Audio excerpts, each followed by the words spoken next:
As Tim said, my name is Jason Taylor. I used to be the LEPC coordinator for District 4 in Jacksonville, Florida. I did it for about 4 years. I'm now living in this area, so Tim was kind enough to ask me to help him out with this and doing this. Something that a little bit of expertise is involved, some knowledge, and what we're going to do today is we're going to go over not just the how to comply, but the legal part of why you're complying, as well as the how to, what to do to comply with electronic filing with ePlan. The state of Florida first responders have been using ePlan as their database for first responders. They arrive on scene, they log into ePlan, and they can see your Tier 2 information as to what chemicals you have, what quantities, and their locations, links to MSDS sheets, ERG booklets, and things like that. The state of Florida is going to be using ePlan as the facility filing system database as well. So we're going to eliminate hopefully some of the problems that feeding information from Florida HMIS into ePlan created. It's also hopefully going to be a lot more user friendly. So here's the good news, Florida HMIS is gone. So let's just start with that. We're just going to kind of go through very quickly, 45 minutes or so, some of the legal background as to why you're complying, how this all started. Just as kind of an overview, we're going to hit the highlights of the different sections of the law. Before we get started, I have a very bad tendency to speak in 3- and 4-letter words. Not those 4-letter words, but these 4, 3, 5-letter words. CAS number, CERCLA, DEM, EPCRA, EHS, LEPC, MSDS, RQ, CERC, and TPQ. To give you a little bit of the purpose and history, this all started evening of December 2nd going into December 3rd of 1984, a small town in India called Bhopal. Union Carbide India Limited, or Union Carbide here in the United States, had a factory in India that had a release of methyl isocyanate, which is an insecticide. Initial estimates range anywhere from 2,800 to 8,000 people dead instantaneously. In the next 2 weeks, between 8,000 to 16,000 people were killed because of this release.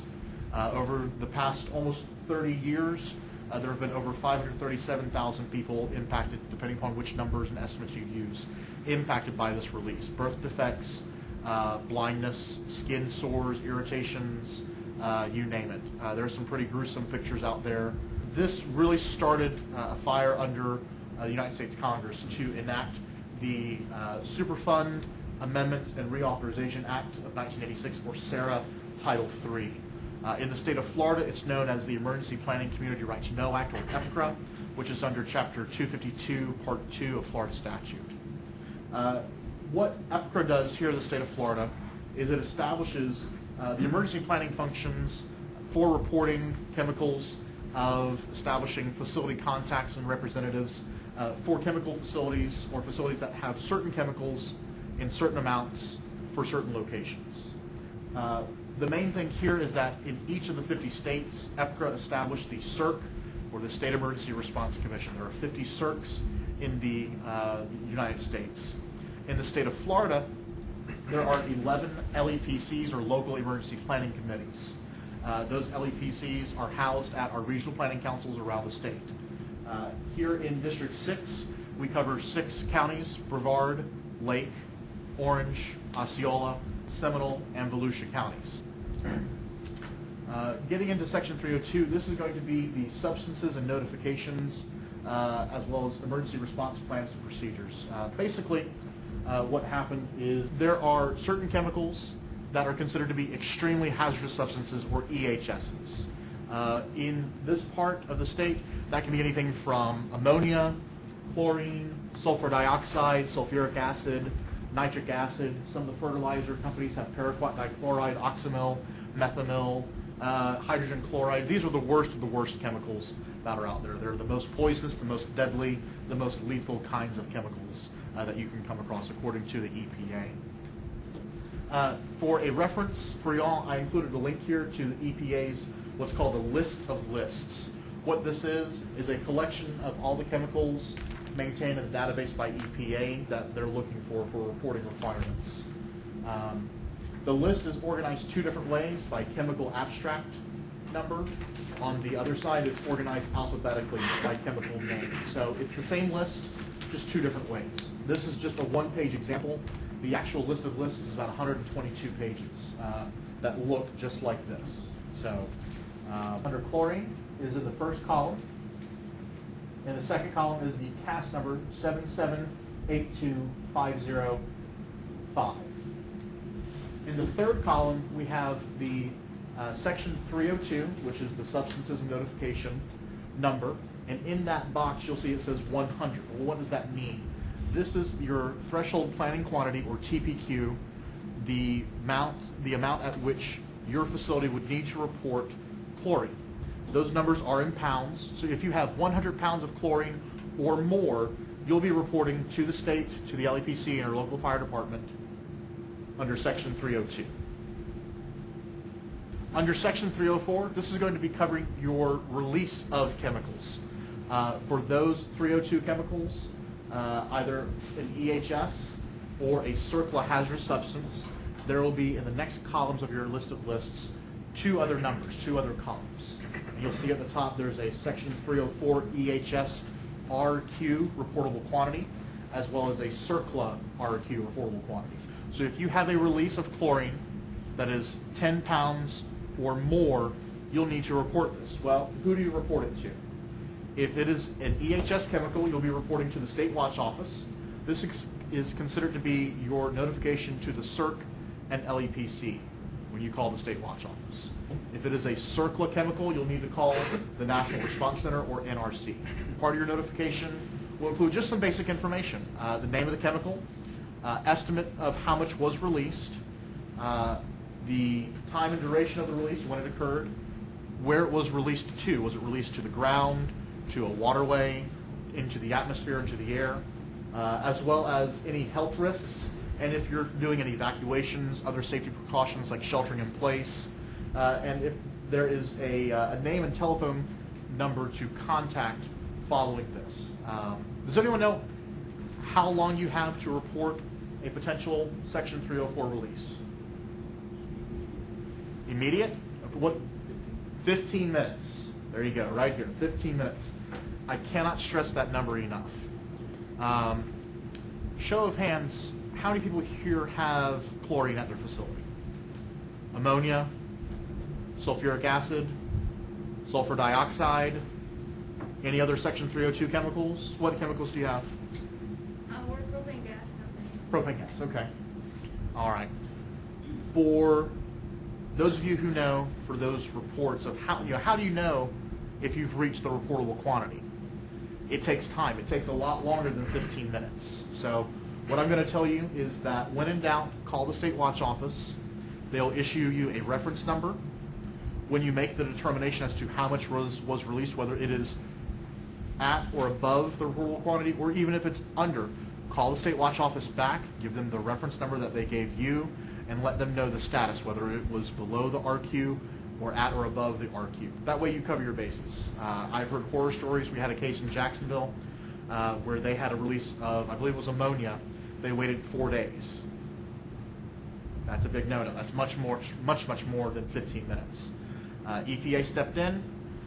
They were faced with a significant fine and not a good thing. So please don't let your facility, your company be that kind of example of what not to do. Call within 15 minutes, talk to the State Watch Office, whether it's going to be at the RQ or not. That way you cover your bases, because the EPA, they won't necessarily discriminate between, the engineering report didn't tell us until 3 days later or 4 hours later or whenever it comes out that we were above the reportable quantity. You're going to want to get in 15 minutes. Along those same lines, a notification from another source, a first responder, a hazmat crew, fire rescue, law enforcement, sheriff's office, does not satisfy your reported requirement. Calling 911 does not satisfy your reported requirement. Notification is coming from the owner or operator of the facility or their designated representative, whomever that may be. If you do go over the reportable quantity, you'll need to send a written follow-up report to the CERC within 7 days. And I believe that's business days, not calendar days. It'll need to be in writing, and it'll cover those items that we just talked about, the name, time, duration, actions taken, name and contact, and just do it in there. All right. Well, what about other chemicals? The lady here has propane gas. Under Section 11, Section 311, chemicals, other chemicals are included, may be EHS chemicals that meet the threshold or are 500 pounds or more. An instance of that would be sulfuric acid. It's a great case. Sulfuric acid's threshold is 1,000 pounds before you need to report under Section 302. But let's say you have 900 pounds, you're still going to be reporting that sulfuric acid under Section 311. Other chemicals for which OSHA requires an MSDS to be maintained for that are at 10,000 pounds or more are also included in that, such as propane, diesel fuel, gasoline, and any other chemical. If you look on your list of lists, you'll notice in that first 302 column, there are a lot of blanks. There are no numbers to tell you what the 302 reportable quantity is. The assumption here is that if it is not a 302 threshold, that it is a 311 threshold of 10,000 pounds. So what else falls into that category? Chlorine dioxide, chlorine monoxide, chlorine oxide, etc. Those are all 311 chemicals and will be reported at 10,000 pounds.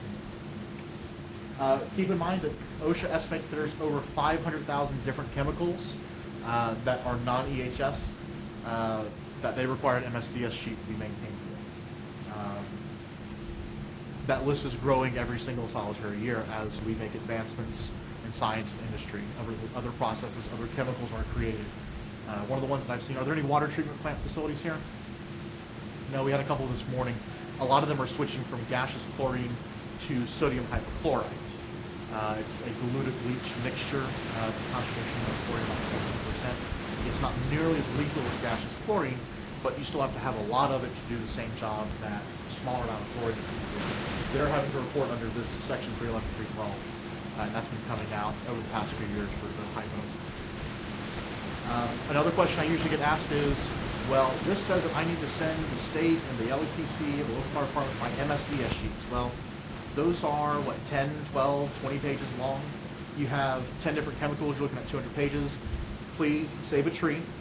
The state has a one-sheet front and back summary form for MSDSs. If you're submitting electronically, your electronic submittal will satisfy that. The MSDSs are already linked to those chemicals, so you don't need to worry about that electronically. If you get a new chemical on site for 1 day, even if it's just 1 day, you need to report the presence of that chemical once it goes over threshold within 90 days. So let's use the water treatment plant example. They get a shipment of sodium hypochlorite, new chemical. It is 10,000 pounds or more. They need to report that to the state, the CERC, the LEPC, and the local fire department within 90 days. Make sense? The next year for the annual report, which is the Tier 2, they'll include that new chemical on the annual report, but you still have to make the new chemical notification within 90 days of it being on site.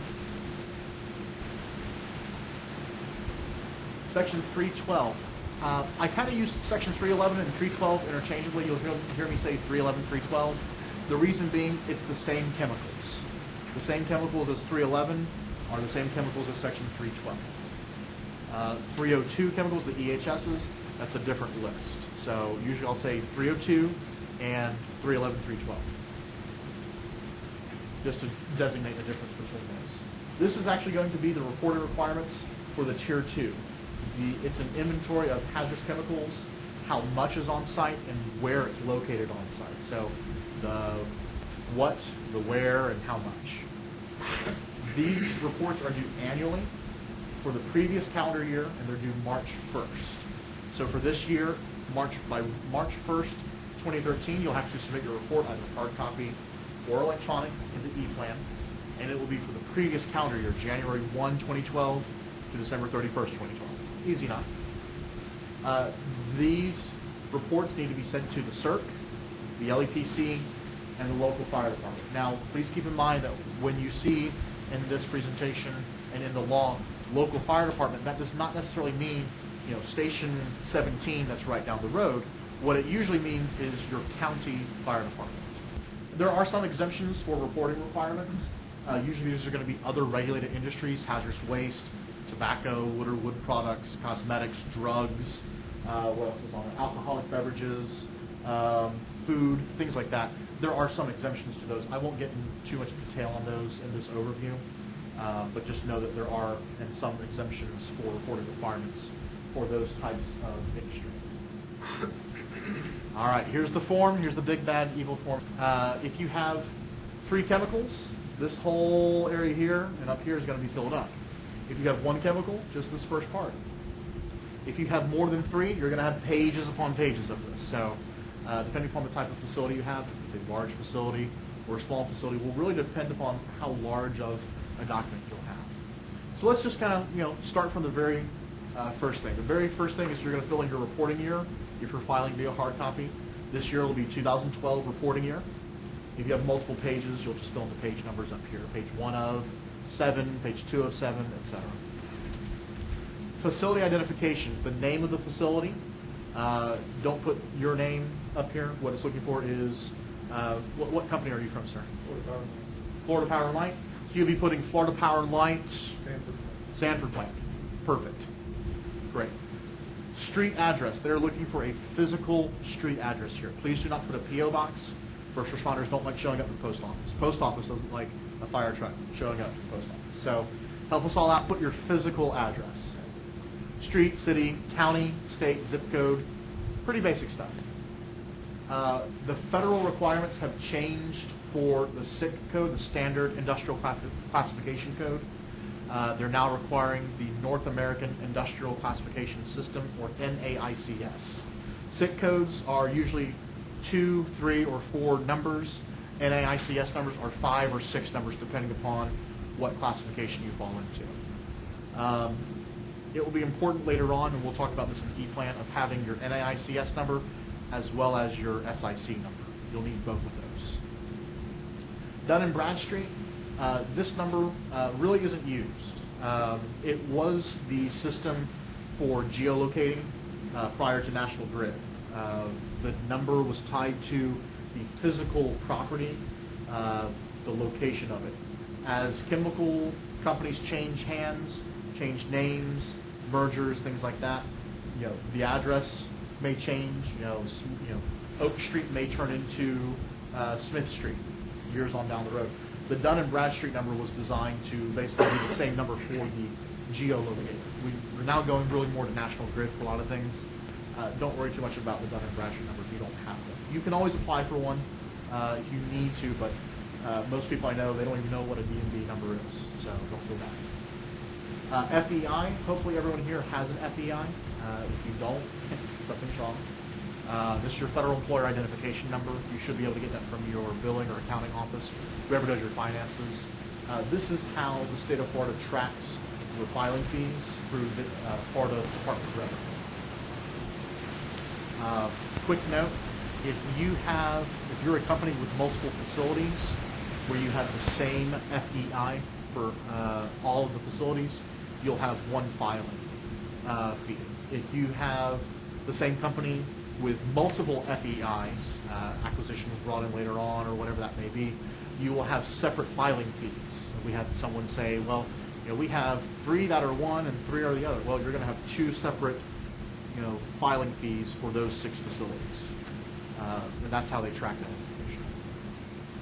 All right, moving on, owner and operator name, phone number, and mailing address. You can put a P.O. box up here, mailing address. That's an okay place to put that.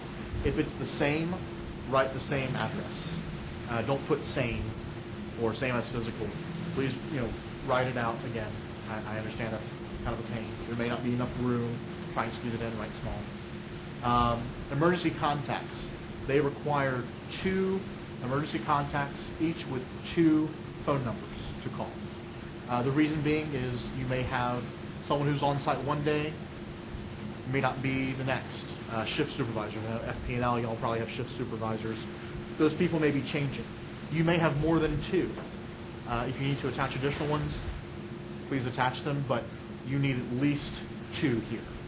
That's on the hard copy. With the new system, because the old H was, you had one 24-hour, and then you had a backup contact. It'll be similar to Florida HVAC. You can add as many contacts as you want with as many different numbers. And those contacts are associated with the facility as opposed to the facility being associated with the contacts, if that makes sense. Good question, though. Name, title, phone number, 24-hour phone number. So you should have two names. One of these names may be the same as the owner-operator. That's okay. But there'll need to be a secondary contact. At most, on this form, you would have 3 different names. At least you would have 2 different names. Chemical information. CAS number. Again, use your EPA listed lists to determine the CAS number, chemical name. Hopefully you know your chemical names. Physical states. Pure or mixed. You'll circle one of those, either pure or mixed. And then solid, liquid, or gas. You'll circle one of those 3. So let's say for chlorine, you have chlorine at your facility. It would be pure, gas, and if it's an EHS chemical, select EHS. For propane, propane is going to be, well, it's probably technically a mixture, but most people consider propane to be pure, and it would also be a gas. Liquid propane gas, or LPG, it obviously has the name liquid in it. When it's released from the tank, though, it turns into a gas. A lot of other chemicals, chlorine is one of those. It's stored in cylinder as a liquid. It's released in gaseous form. They're looking for a gas. Part of that's because the pressure it's under converts it into a liquid. EHS name, you may have a different chemical name. Usually if it's an EHS, these two will be the same. If it's not an EHS, you won't have an EHS name. So propane, you'll just have propane, and this will be left blank. Physical and health hazards, fire, sudden release of pressure. Reactivity means water reactivity, so chlorine would be water reactive. Propane would be fire. And then either immediate or acute, and delayed or chronic health effects. Chlorine would be reactivity, immediate, and delayed. Propane would be fire, immediate, and delayed. If in doubt, refer to your MSDS sheets. It's hidden in the MSDS. It doesn't really list it out really nice and neat like that, but I know that other ones are, sudden release of pressure. That really will impact ammonia, I think, is in that category. As far as being, sudden release of pressure. Most chemicals, I guess, technically under storage are impacted by that, but it's really going to be detailed more in your MSDS. Inventory in pounds. Everything is in pounds. We don't use gallons. We'll talk about if you need to convert something from gallons to pounds later on. Here, they've simplified it. There used to be range codes. Does anyone remember range codes? Like 01, which was 1 pound to 99 pounds, or 02, 100 pounds to 999 pounds. We don't have range codes anymore. There's a big difference between 100 pounds of something and 999 pounds of something to be put in the same classification. So put the maximum and the average amount. For most facilities, the maximum and the average are going to be the same number. The fertilizer companies, they're going to be 2 different numbers. They'll have a higher maximum and a lower average, and days on site. Most people will be 365. The fertilizer companies, they may be 90, they may be 2, they may be whatever it is. Most of you, it'll be maximum and daily, average daily will be the same numbers with 365 days on site. Container type, pressure and temperature. This is a little bit more ambiguous. The normal pattern is a letter, A, B, C, D, E, F, G, etc., followed by 2 numbers. In the case of chlorine cylinders, it's stored in a cylinder. The code is L. It's at ambient pressure and ambient temperature, so it'll be L14. Above ground tanks are A, below ground tanks are B. There's a bunch of other different ones. There's jugs, there's cartons, there's boxes, there's, what's that? So, there's all sorts of different options. E-Plan will have a drop-down box for you to select. If you need a listing of the cipher as to what means what, let me know. We'll get that to you. Pressure will be a number either 1, 2, or 3. 1 is ambient, 2 is below ambient, 3 is above ambient. For temperature, 4, 5, 6, or 7, again, ambient, below ambient, above ambient, and 7 is cryogenic. Storage codes and locations. What they're looking for here is a brief narrative description. You may have a chlorine shed near the northwest corner of the property. Chlorine shed near the northwest corner of the property. Perfectly all right. Some people have asked, can I put my latitude and longitude in here? If you know it, if you want to do that, sure. But I would include a narrative description. I think that's going to be more helpful to the first responders to know where that is. If it's a propane tank behind main office, tank behind main office. It can be as simple as that. It doesn't need to be anything long or thought out. If you have one chemical with multiple locations and multiple storage methods, you could have 5 different storage methods, each with a different location. You can have one chemical with the same storage method, but if it's, say, above ground tanks for gasoline, maybe they're in 6 different locations. You have the same chemical, same storage type and conditions, and 6 different locations. Certification. Most people at the state will say that this needs to be the person submitting the Tier 2, the person filling out the Tier 2. In the world that we live in, this usually is not the case. Sometimes it's that owner-operator. Sometimes it's your EHS manager. Other times it's the president or vice president of the company. There really is no form or regulation. It really depends on your internal processes. It may be you that does it and puts your name and title, signature, and date, or it may be vice president of operations at FP&L. That's who will be submitting. So whoever your internal process person is for that system, that's who this will be. Sometimes the person filling all this out is not the person who's down here. Sometimes it is. It really just depends. So it really just, it's either or. There's no standard. The state has their preference, but in the real world, this is going to be whoever wants to put their name on it, really. Down here you have optional attachments, site plans, site coordinate abbreviations that you would put on the location up here, description of dikes or other safeguard measures, berms, things like that. If you wanted to attach those, again, the keyword here is optional. There's a way in E-Plan to put those optional attachments in as well, but again, it's not a requirement. Site plans are helpful. A gentleman from Mount Dora Fire Rescue can probably tell you, having that site plan as to where all those tanks are is going to be really helpful when you roll up on scene. All right, Tier 2 forms, ways to submit. For this year, when you use E-Plan, that will count as your submission to the CERC and to the LEPC. It will count for both of them. You do not have to send an E-Plan to both of them. You still must send to your local fire department a separate submittal. Again, check with your county fire department for their preferred method. Again, for your county fire department, for their preferred method, where I was up in Jacksonville area, they only took electronic Tier 2 submit files. You had to email their person a Tier 2 or a .T2S file to satisfy their local reporting requirement as the authority having jurisdiction. And they can do that as the AHJ. And you can ask their fire marshal's office, and they'll tell you AHJ can dictate how they get it. So check with your local fire department. If you're not filing online, you must send your hard copy form via mail to the CERC.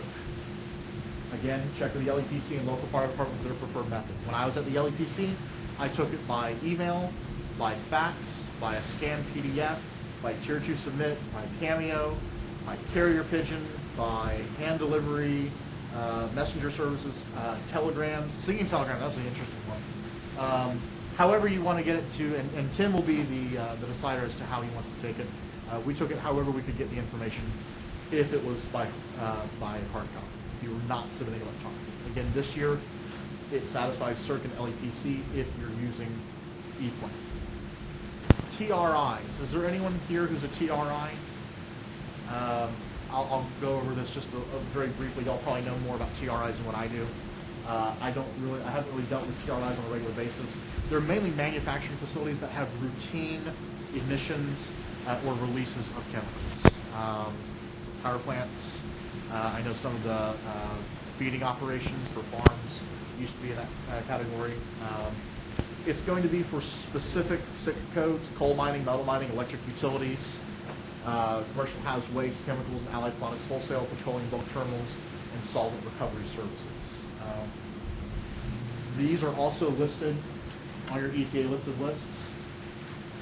EPA regulates the 302s, the 304, CERCLA, Section 313 TRIs, RCRA, as well as the Clean Air Act. So there's several different regulatory amounts that you see on your list of lists. If you need to know, again, refer to that list of lists. The information is submitted directly to the EPA electronically now. That information is shared with the CERC electronically. You used to have to go to the thing, submit to both places, different hard copy forms. Now when you submit electronically to EPA, it counts as your submission to the state, or TRIs. Their due date is July 1st, I believe. A little bit of a different system. Again, your Tier 2s are due March 1st. Don't want to confuse anyone. Fee structure. This is the state's favorite part. I just want to make it known, this is not the county fire rescue filing fee. This is not the LEPC filing fee. This is the state filing fee. One of those necessary evils, I suppose you'd call it. If you're filing for the first time a Section 302 chemical, whether it's a public or private facility, you'll be filing a one-time fee of $50 for that chemical. If you're doing the annual registration fee, this is just for private facilities. Public facilities, municipal, county, state, federal, are exempt from the registration fee requirements. It is $10 per employee, a minimum of $25, so the least amount you would pay out would be $25. The absolute most would be $2,000. It's based upon the number of employees employed in the state of Florida. FP&L, you're probably going to hit that 2,000 benchmark. Yeah, you could probably hit it several times. But fortunately, there's just a max of 2,000. Good for y'all. For smaller ones, 25, that's your minimum. If you're a one-person or two-person chemical company, they're out there. They're paying at least $25.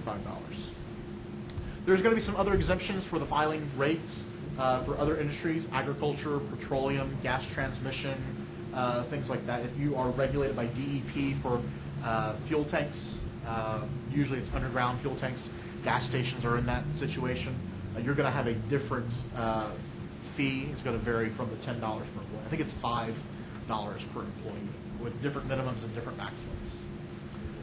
TRI fees, $150 per form and $75 per chemical, again due July 1st. I bring this up only as just an FYI. In the past, late fees, first notification up to $2,000, second notification up to $4,000. I have been told by the state, I've not been assured by the state, I've been told by the state that this year, with all the changes to E-Plan, they are stressing compliance. They want the information so much more than they want defined. So please get your information in by March 1st. That's the easiest way to prevent any of this from even being an issue. Get it in by March 1st. Easy enough. What's the late date? March 1st. Due by March 1st. You can file as early as January 1. Most places don't. They wait until February 28th. Leap years are exceptionally fun because then you get an extra day. I mean, hey, throw it in there. March 1. Just as a brief overview of this part, again, all of this started as a reaction to the release in India and Bhopal, India, with thousands upon thousands of people who were killed. The purpose of this is really for life safety, property protection, and public awareness. It is the community right to know, just so that you're aware these records are part of the public record. Joe Schmo from the street can ask the state for this information. Certain chemicals in certain locations may be confidential. Department of Defense structures use a lot of the confidential locations, but I believe that the chemicals and their quantities are still part of that public record. It's where they're located on site. Whether it's Hangar 51, whatever that is, that's confidential, and they can't do that as a confidential location.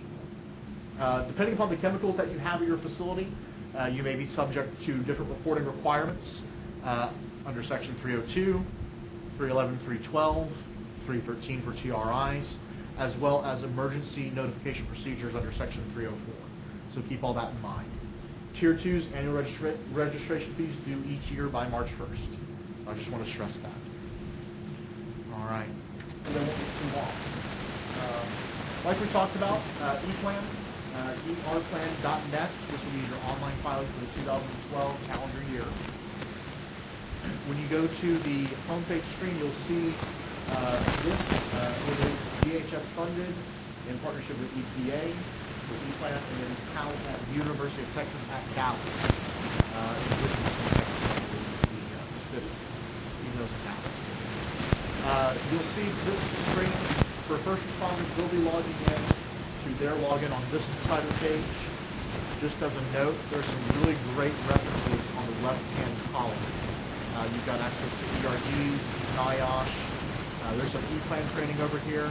There's also your consolidated list of lists for EPA. And then some other helpful links, Cameo, RMP, things like that. So check those out. Some good information on that site. For you as facility operators or managers, you'll be clicking under Online Tier 2 e-Submit to start your login. When you click on that, you'll get into your main login screen.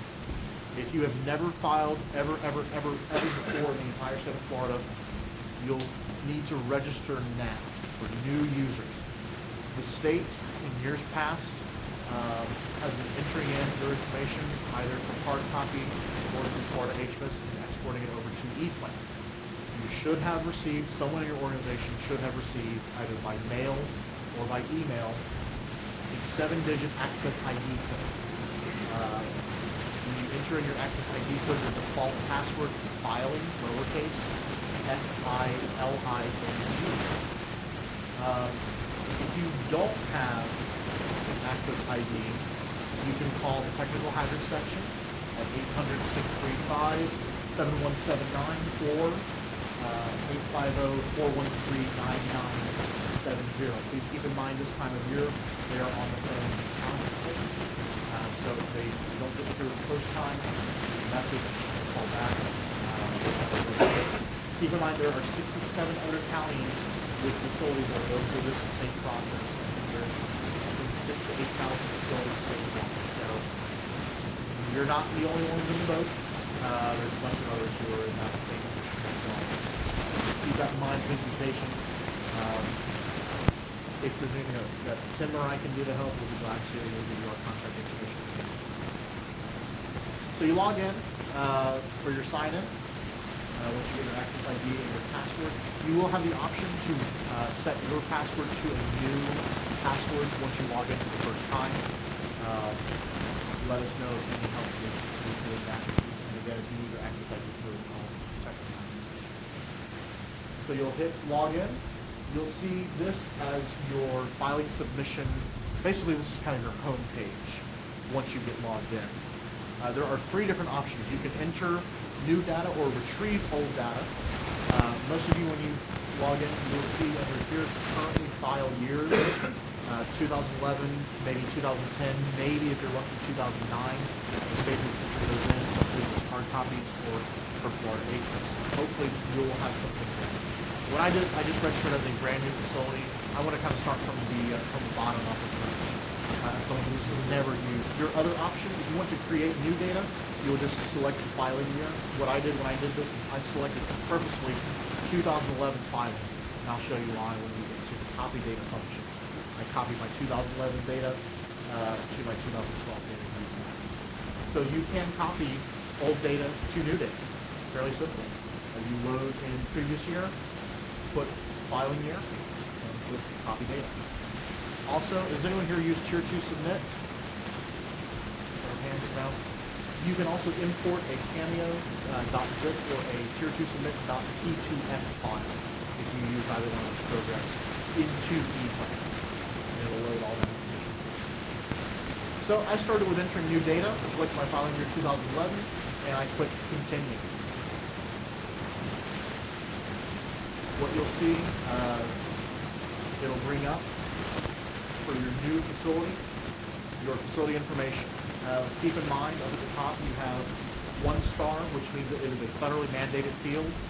2 stars is an E-plan mandatory field. If you do not fill in these fields with the 1 star and the 2 stars, it will not let you progress, which is a good thing. That way, with Florida HS, one of the issues that they had was if you miss something, you might not know it until the very end, and you've got to go back in the wizard, find out where in the wizard you have it, and this goes to certain pages in the wizard, not go to this, 17 other pages in the wizard, and it was just way too much. E-plan is a little bit easier. It'll stop you periodically, and it'll make sure you got everything filled out. So, facility name. I just did a made-up company, Test Ethyl Methyl R Us, Orlando. Department example, if you want to put operations department for who's doing this, you want to put chemical laboratory 1 as your department, whatever that is. It's not a required field, so you can pretty much put whatever you want. Company name, again, Test Methyl Ethyl RS Orlando, and a facility email. I would suggest this being whomever your submitter is or your authorizer, so that each year they'll be the ones getting that. You can go back through and change that email as you need. If people move on, move up, move out, go away, retire, other bad things might happen. So whoever your submitter is, I would recommend that being for the facility email. Report year, it pre-populates 2011. You cannot change that on this form. Facility notes, I just put this facility is for example uses only. If you had a facility note, I'm not quite sure what would go in there, but if you did, you could put it. Physical address. Again, please use a physical address, not a mailing address. PO boxes do not work when responders show up. I just did 123 Anywhere Street, Orlando, Florida, 32801. USA. I believe USA will be pre-populated. You won't have to enter in USA. This might have been in anticipation of possibly Canada coming on the in the future. They have it for whatever reason. You'll scroll down some.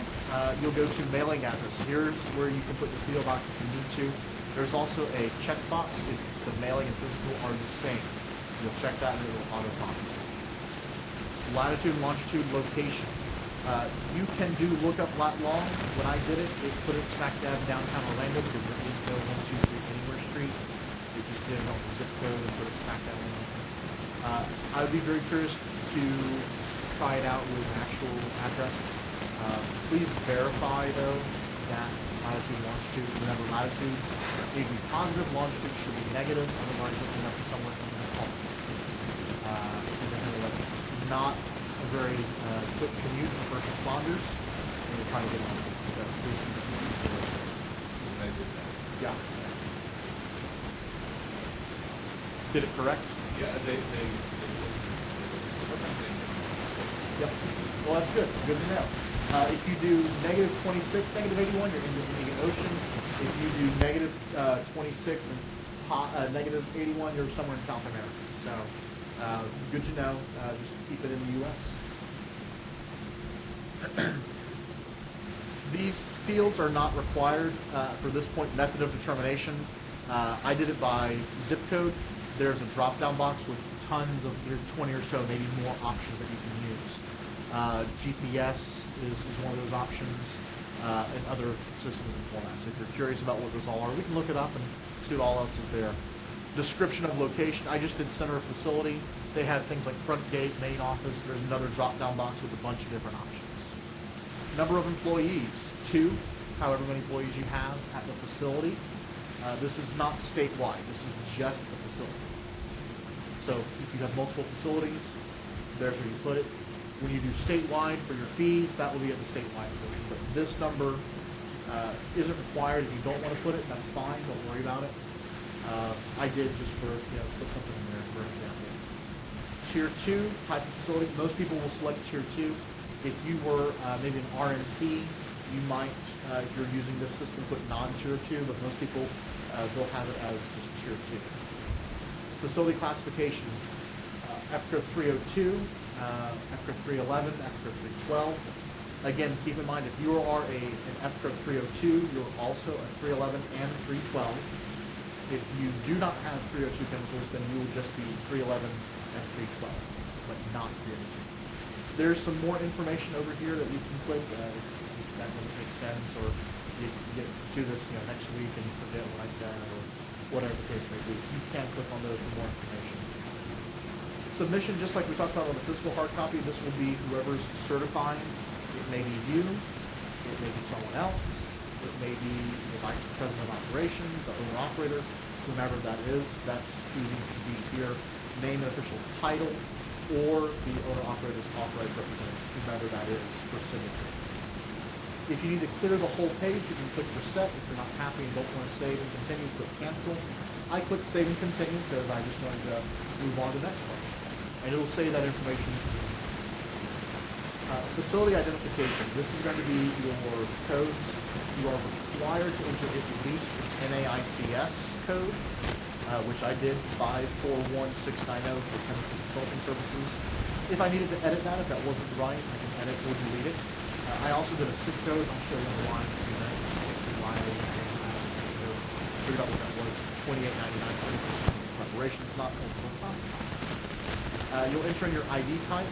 You can do SIP, DMB, RMP, ENI. There's several different options, but you must have at least an NAICS for this account.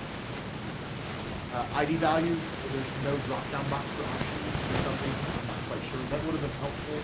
I think it's just the amount of numbers is huge. That's probably what I would make it look like. If you just Google NAICS or Google SIC, you can go to their website, the Department of Labor, and description, there's no drop down for that. I had to type in chemical consulting services. I just copied and pasted from the NAICS and SIC. When you add the first one, click add, and you can add the second. When you're done adding all of your numbers, you'll click next. If you click reset, it will only affect the boxes here. If you've already added, it will not impact, should not impact the ones you've already entered. We had that question. If I hit reset, is it going to delete all of them? No, it shouldn't. All right, I click next. Go to the document upload. These are the optional documents we talked about, site plans. You could put pictures, you could put notification procedures, diagrams, contingency plans, something else. It needs to be either PDF, doc, or JPEG. Whatever it is that you're uploading also needs to be less than or a maximum of 9 megabytes. This is completely optional. You do not have to add anything or upload any other documents unless you want to. Again, just like with the hard copy, I would advise at least a site plan would be helpful, but there is no requirement. It is optional. Correct. Good question. Site plans, pictures, etc., as long as it's less than 9 megs. You'll upload. If you want to upload something else, you click upload again. Click upload until you're done, and click next. All right. This is what you'll see. Your screen will come up as this, and it will show, here's the facility. If you need to edit your facility, similar to what the wizard was, there were icons with a little legend that really wasn't easy to find. I had no idea what this meant until I looked over here. So you have edit facility, which is the first icon, delete facility, second icon, add new chemical, third icon, add new contact, fourth icon. So here is your add new chemical icon. That's what I wanted to do next, is to add my chemicals. Click that, and you'll click the icon. Make sure you click the icon. There's no other prompt to where to click, but you'll click the actual add new chemical icon. And you'll come up here, cast number, chemical name. There is a lookup feature. I really didn't find this to be helpful for what I was entering in. I just entered it in by hand, 7782-50-5, and chlorine. This was not easy to use. Please use, I would just advise use your list of lists for ease and going ahead and having those already. It's an EHS, and it's on site 365 days out of the year. Physical states, pure or mixture, solid, liquid, or gas. So it's a pure gas. For other chemicals, it will vary upon what you have. So sulfuric acid technically is a mixture and is a liquid. So you'll click that for sulfuric acid. Hazards, fire, pressure, reactive. Chlorine is water reactive and has acute and chronic health issues. Again, just like the hard copy form, check your MSDS for verification. And then quantity. At the bottom here, there's a range code for max daily amount in pounds, average daily amount range code, average daily amount in pounds, and then maximum amount in the largest container in pounds. You'll notice that the requirement is only for the max and average daily amount in pounds, so optional, required, optional, required, optional. I went ahead and filled them all out, and my range code for 300 pounds is 02, which is 199 pounds. My average daily was also 300, so again, my range code was 02, 100 to 999 pounds. And I have two 150-pound cylinders, so my largest container is 150 pounds. Does that make sense? Okay. This was an interesting kind of thing. Cast numbers are required by E-Plan, but not the feds. Cast numbers can be found on the EPA listed list. So you have the 1 star here and the 2 stars here. Today it came up that this may be because some chemicals managed by OSHA or by EPA don't have cast numbers. Asphalt was one of the examples that came up this morning, that there wasn't necessarily a cast number for that. That may be why, but we didn't get a resolution of what if it doesn't have a cast number. Can you continue on if the system won't let you continue for stored items? So that's something that we're going to have to address with the state, I think. Again, refer to your MSDS and the range codes. Now, someone may have asked earlier, what if you have gallons? Diesel fuel, gasoline, other chemicals that you maintain in gallons, but you have to have it in pounds. So here's a little cheat.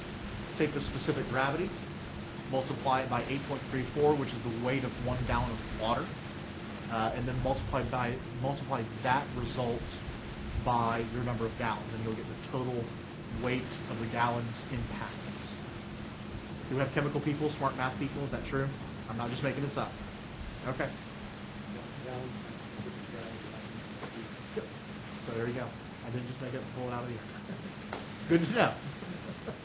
All right. Entering in new data for chemical storage locations. We're talking about this. You had multiple locations of the same chemical. We'll get into the storage method as well. So again, L cylinder, and there's a drop box for all the different options. A, above ground tank. B, below ground tank. Drums, barrels, jugs, boxes, things like that. There's a drop down box. Pressure type, again, 1, 2, 3, ambient, below, above. Temperature type, 4, 5, 6, 7, ambient, below, above, cryogenic. Location, here's our narrative location.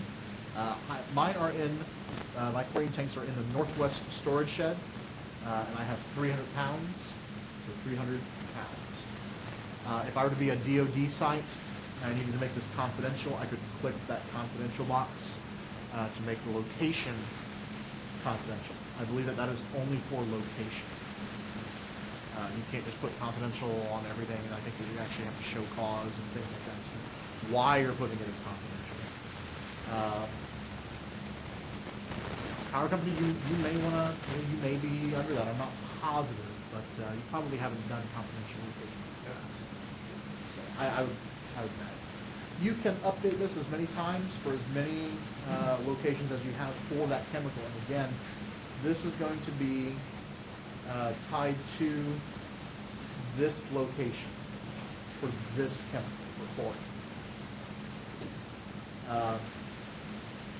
Click update and it will add it up here. If you need to edit that, I put 3,000 as opposed to 300. Click edit, you'll come back here, edit it, and click update. It'll add a new one until you're done adding, and you can click next. You can look at that too. When I'm done adding my locations and storage conditions, I'll click next. If you have mixtures, you can enter in the mixtures here. We were talking about this earlier, the percentage by volume or by weight.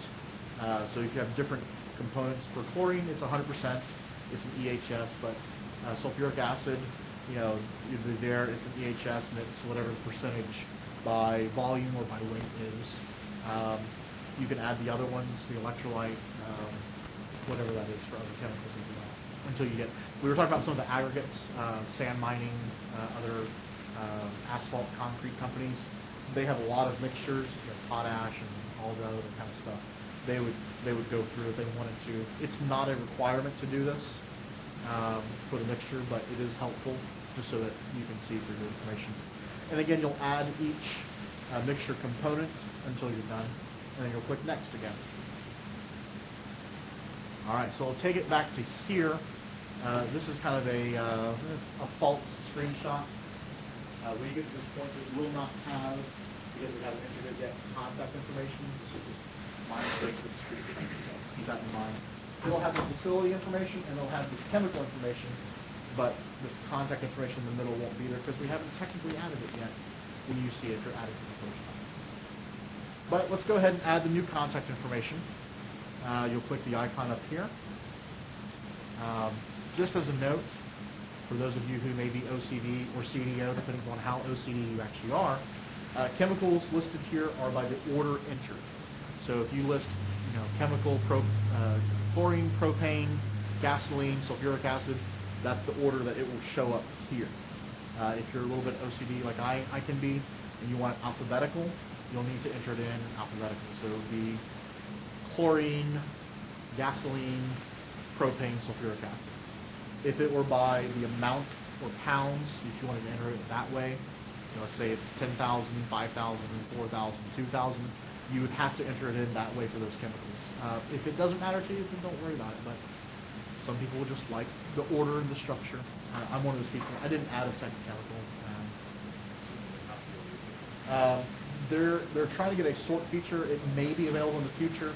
It is not this year, so just keep that in mind, that it's going to be listed by the order that you entered them in. For carryover for Florida HBIS, not sure, but at least for new facilities entering this information the first time, that's how it was. Contact information. You have pretty simple title, last name, first name, address, city, county, state, zip, county, and email. If you have multiple email addresses, you can put, people, you have multiple people, you can enter in an email address for each of those people. You already have a facility email address, so it may be different in that regard. Save and continue. Something to keep in mind, our requirements must include an owner and operator name with a mailing address and phone number, and one emergency contact with name and 24-hour phone number. The gentleman here from FP&L, you have a bunch of, maybe shift supervisors you want as emergency contact. You can add them as many as you like, with as many different phone numbers as you like, with as many different phone types as you like. And if you need to edit or delete those at any time, you can also do that on this page as well. You'll go to select phone type. There's a bunch of different options. Again, the drop-down box. There's home, pager, work, office, cell, mobile, cell, 24-hour. You'll need at least one phone number and a 24-hour phone number for each emergency contact. Add until you're done adding. Click next. And you'll associate your contact with a facility. If you have multiple facilities, you'll select your facility here. I only had one facility, so it's pretty easy. If you have multiple facilities that you're filing for, it'll be a little bit more complex, but just keep that in mind. It will show you, for that one contact, each facility that they're associated with. So if you have one contact with 5 different facilities, or one facility with 3 different contact types. So for mine, I was the submitter, emergency contact, and owner-operator. For this one facility, it'll show all 3. Again, the more complex with 5 facilities, if you've got multiple contact types for the same person for multiple facilities, that list will get longer. So just keep that in mind. Your requirement, again, is owner-operator and for emergency contact. Yes. You got one person. You need at least 2 contact types. I would advise having multiple people though. Depending on the size of your, mine's pretty small. I'm the submitter, I'm the emergency contact, I'm the owner-operator. It's just me for my fake facility. So for yours, it'll be a lot different. It may look haywire. I know you got a lot. You're probably reporting just for Sanford, and all the other ones are reporting just for theirs. So it'll be a little bit different. That may also play into all of FP&L has the same facility ID, or the same access ID, it may be really interesting as to who all has access to this information. So it may require a little more coordination because y'all are all around the state on a bunch of different facilities. If they were smart, they'd give you each different facility ID, but it's probably the same access ID because I think it's one access ID for the whole company. Yeah, you could really mess them up. Oh, they got all the lists now. Please don't do that. Contact types. Emergency contact, owner-operator, regulatory point of contact, submitter. Those are probably going to be the main four that you'll be using. I very highly doubt you'll be using billing, fire department, other primary, secondary, carrier, emergency. If you do, you got a lot of people. So I think the top four here will be the main ones that are used, and probably just the first two, emergency contact, owner-operator. All right. Going back to that, there is a next button behind that. Please use your imagination. It's covered up right now in this screenshot. It does say next. Once you're done adding all your contacts, you'll click next. And it'll take you back to your online filing home. Now keep in mind, I did a 2011 online filing home for a very good reason. When you're done adding your contact information, facility information, and chemical information, you'll want to validate the record. You'll click the validate record button here, and they'll take you to this, and hopefully, knock on wood, it'll say congratulations. Your report has passed all of the required tests for the filing. If there are errors, they'll be identified on this page as what's not complete. I believe there's supposed to be a linkage here to it. Validation will also include a date and time stamp that will be to the right of this. I didn't show it in this screenshot, but it will be to the left of this part here. It will have a date and time stamp. When you are ready, if you need to get this to an authorizer, if you need to export this to a different type of file, you can submit it to a Cameo zip file for your Tier 2. You can submit it to a Tier 2 submit.t2s file. Most of you will probably export it to a PDF file. You can save it. You can then print it out, and you can send it to your local fire department to satisfy your reporting requirement for the year. Most people are going to do the PDF, I think. When you're ready to move forward, you are going to click on Continue so you can start the state's favorite part of paying the filing fees and the registration fee. So click Continue. It'll take you to the next page. This is the Florida State Emergency Response Commission Consolidated Annual Registration Form.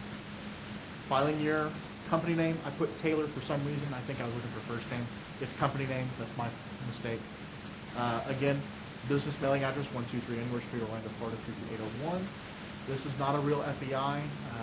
00123456 does not type anything. At least I hope not. If you got that, that's really lucky. That's easy to remember. I have to write our FEI down so I can remember it from time to time. Remember I said you need a SIC and your NAICS? This is why. On the Consolidated Annual Registration Form, it's asking for both. So go ahead, enter in your SIC and NAICS codes. That way you already have it on hand. 2899-541690. Go ahead and have that. Telephone number, 888-555-1234. I'm Steve. Contact person, Jason Taylor. Title, owner, operator. That's me for my fake facility. You'll scroll down and you'll have your exemptions. These will show up basically one at a time. The first question, is your facility a governmental body, federal, state, it's supposed to say county, but it's country, or local facility? I gotta let you know they missed that one. Yes or no? Well, mine's not, so I click no. That takes you to the next one. Is your facility regulated by DEP for storage tanks, like gas stations? Well, no, it's not, so I click no. Is your facility regulated by Department of Ag and Consumer Services? Nope, so I clicked no. Is your facility regulated by Public Service Commission for gas transmission and distribution lines? Again, no. Is your facility's primary function to grow crops or raise farm animals? No, it's not. If you do answer yes for one of these, it will impact your filing rate down here. Enter in the number of employees statewide. Mine was 2 at $10. Remember, it's a minimum of 25, so there's the state getting my $5 for free. For the exemptions, I believe it will come down to $5 for most of the exemptions. If they're governmental, it won't be anything. But I think everyone here is probably private. Right now, payment method, credit card payment, you'll be redirected to an external site. Right now, the state only takes, unfortunately, MasterCard, Discover, and American Express. Apparently Visa is not where they want to be. If you only have Visa, he's checking right now to see if he has Visa. You have Visa. Most people do. They're working on that. I don't think it'll be for this year, but according to the state, they don't know why they don't take Visa. They just, I guess when they set it up, they just didn't. So they're going to try and change that to make sure they can take Visa for next year. Like I said, I doubt it'll be for this year. If you're in that boat, check or money order will be the way to go. So you'll have to get a check or money order to the state. When this is all done, you'll click to calculate your rate. Again, you'll click calculate, and it'll line this all up for you. I think you'll enter in this. This should be auto-populated. You'll click calculate, and then your total will add itself up. This is like your statement of determination. Statement of determinations are different from, this is your consolidated annual registration form. The statement of determination is if you had a chemical removed from a site that is related to tier 2s, but it's separate from the car.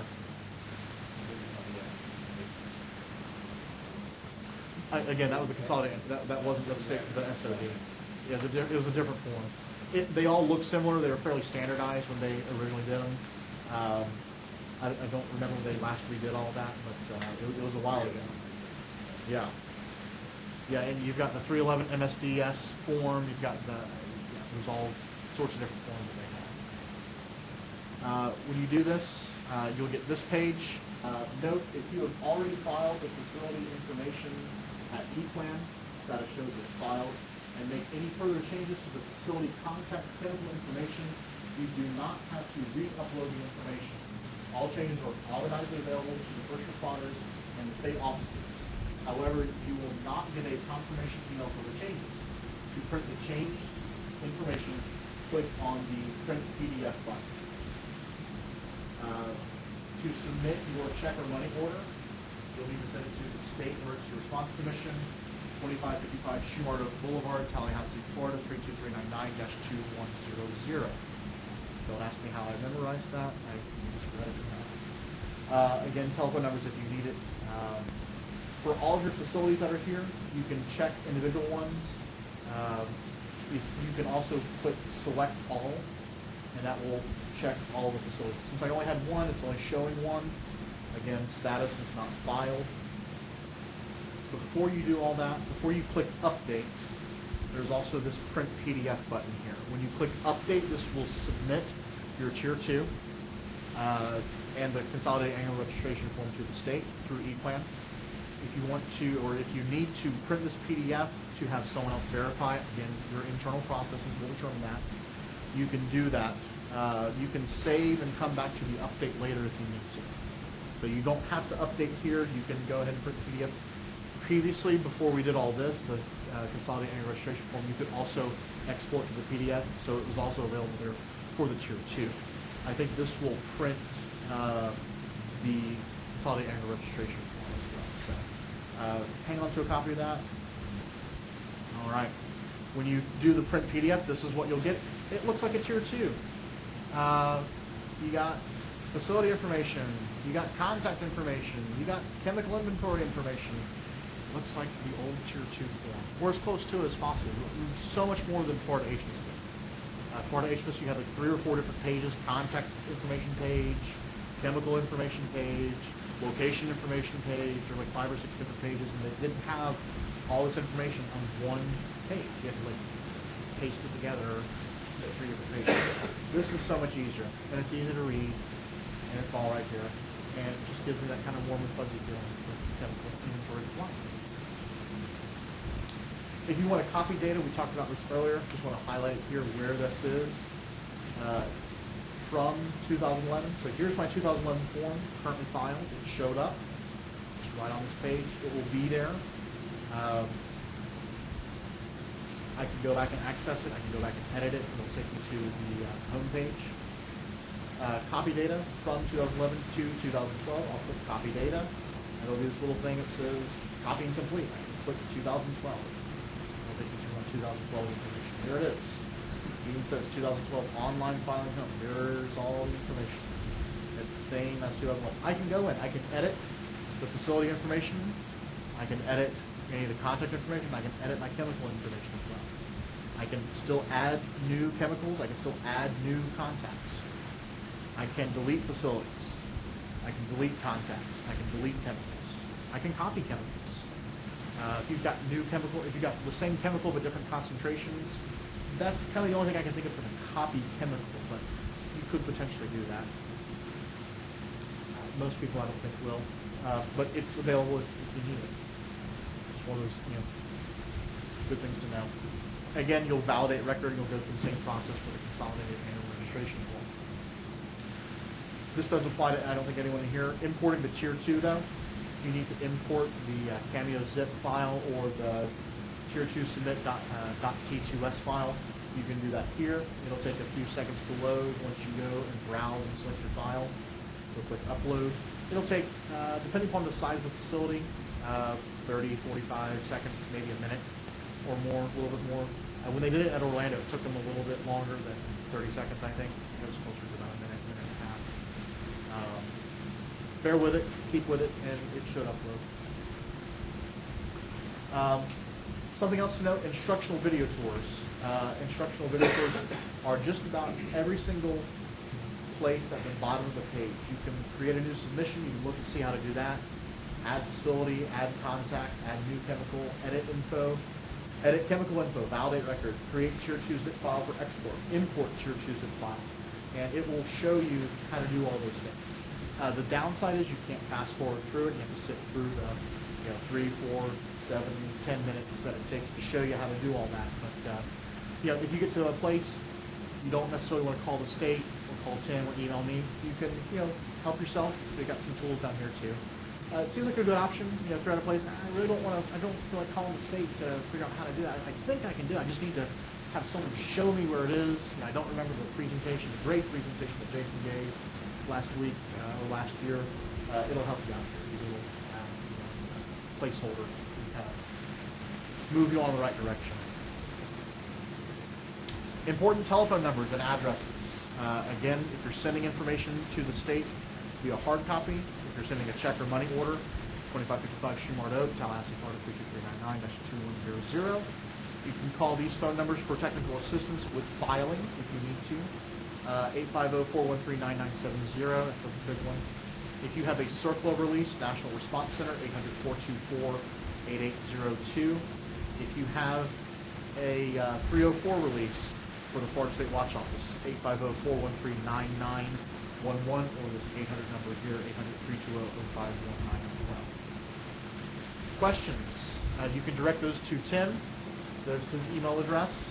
You can also email me. This is my personal email account. I'll be glad to help out as best I can. If you need to come back by the LEPC, hand deliver anything to Tim, you're already here, so this is the address, but office number and fax number as well are available.